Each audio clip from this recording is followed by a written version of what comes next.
Today we're talking about keeping morale up for your backcountry group, even when your group is your kids, when you're out in the cold of winter.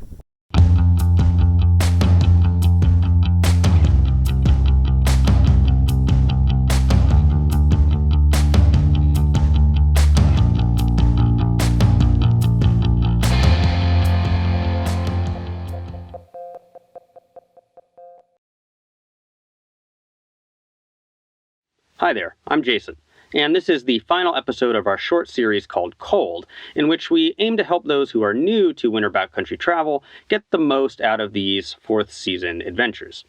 For those of you who don't know, I really enjoy alpine climbing, but I'm also the father of twin boys who, at the time of this recording, have just recently turned 7. So I've struggled with my own motivation in setting an alarm for 11:30 p.m. so I can be on the move just past midnight in order to beat the thawing snow and ice on some peak.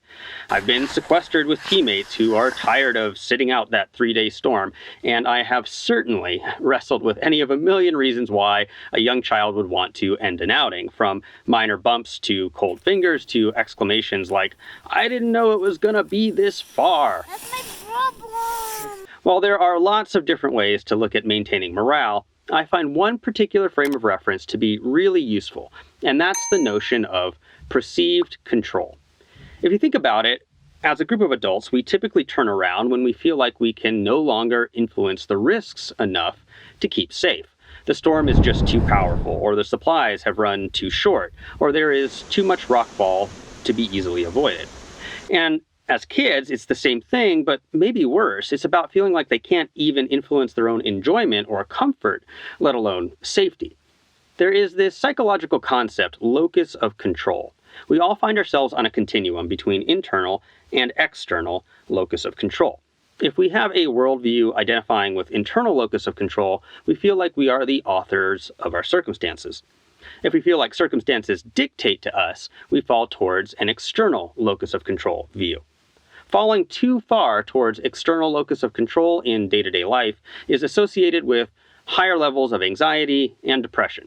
And in the outdoors, when we no longer feel like we can exert enough influence on our circumstances, we either get the heck out of there or potentially just get despondent. So a good team will be making sure that all of its members have a role in influencing the outcome of the climb or distance hike or ski tour or whatever. And if you think about it from a kid's perspective, if we as parents make all of the decisions and make all of the meaningful contributions, then what may feel like helping to us is actually removing our kids' sense of agency. They feel a complete loss of control. Not only is the environment difficult, but there is nothing that they are allowed to do to make it any less so. You see us practice a better version of this with adult teams every time there's an accident, because one of the best practices of an accident is to engage the victim in whatever level of decision making their condition will allow. Do they want to stay here and someone help, or do they want to try to head down? Are they more comfortable in this position or that position? We can think of this similarly with our kids. Involve them in the decisions, because with decisions comes empowerment, and empowered people are less likely to quit. And this starts before the trip. Looking back at years of trips with my kids, the best trips have generally involved them helping plan the outing. For us, that usually means starting with the goals. Do they want to camp, hike, climb, all three, at altitude? When I do this well, which I don't always do, I then let them know about the potential trip plan, showing how it delivers what they're asking for, and we can adjust from there. Now they have an intrinsic motivation to continue because it's moving towards something they want rather than something I told them they're going to do. But in some ways, the pre-trip motivation is much easier to build up and maintain than when things start to get hard, and hard usually ratchets up once we're out in the field. For winter activities, I could talk about keeping temperature regulated through layers and staying moving. I've done that in previous videos in this series. I could talk about having a good meal. I could talk about providing distractions. But really, what we're trying to do is create some sense of some control by being an active participant in bettering our circumstances. You are trapped in a tent, in a storm, on an expedition, with your adult climbing partners. You chat, you play cards, you read a book, you build a snow wall. You're trapped in a tent with your kids, and they're just begging to go home. Well, sure, first you need to calm their anxiety through whatever methods work best for your kids. We try to get them to sit and count 10 deep breaths. But then it's about acknowledging, empathizing, and framing choices with their potential consequences. It's kind of scary in this storm, huh? I remember when I was caught in a storm between Mount Belford and Mount Oxford with no good way down. I was pretty scared too. But we're safe right now in our tent here. So we could go out in that storm, but we're just going to get colder and also wet, and that could be dangerous, right? But we have this book or this downloaded movie, or we could tell jokes, or... But here's the big one for me, and it works the best for kids and adults, if only I could remember to do it all the time. Give them something to do that has a real benefit to the group. It's long enough, don't you, Dad? Yes, I think it's a great stick. It has to be age appropriate, but there are plenty of things kids can do to contribute. They can get bedding ready, help with the cooking, and yes, build a snow wall. Give them a job that can contribute to a successful outing, and they will feel like they're working through the storm rather than having the storm just happen to them. Here's another example. Your adult climbing partner is exhausted. You engage in a conversation about the real risks and dangers that is creating.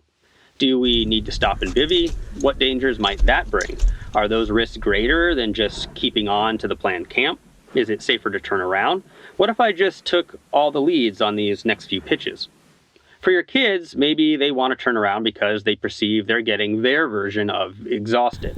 Or maybe they just don't like the trail or they're cold. It could be anything, right? I'm cold. The conversation looks something like, "You're feeling pretty tired. Makes it hard to keep going, huh? I'm a little tired too, honestly, but if we turn around, we don't get that view that you wanted to see. Remember how pretty it looked in the picture? What do you think could give us some more energy? My kid may still need some more guidance. So we could have a snack while we keep going, or maybe stop and take a 5-minute break and then get going again. We don't want to stop too long because then we'd get cold, right? But now he's part of the solution. It's about contribution. With adults and kids, it's about feeling empowered rather than victimized by the circumstance.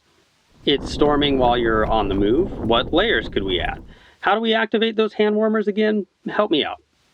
So again, I could talk about creating distractions and counting steps and turning the next landmark into a game, and all of those are good tools to use, but it's more so about placing those tools in the context of acknowledgement, empathy, and frame choices that lead to contribution.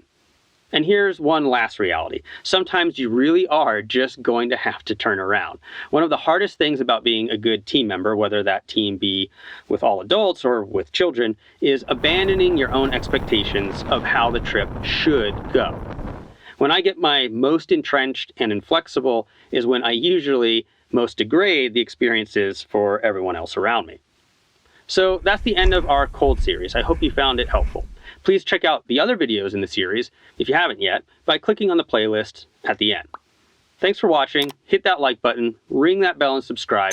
Check out our website at shortguysbetaworks.com to find gear lists, all of our videos, and additional thoughts and information. And drop us a comment. How do you approach waning morale in the outdoors? Anything work best for you? Until next week, keep on getting more out of that big outside.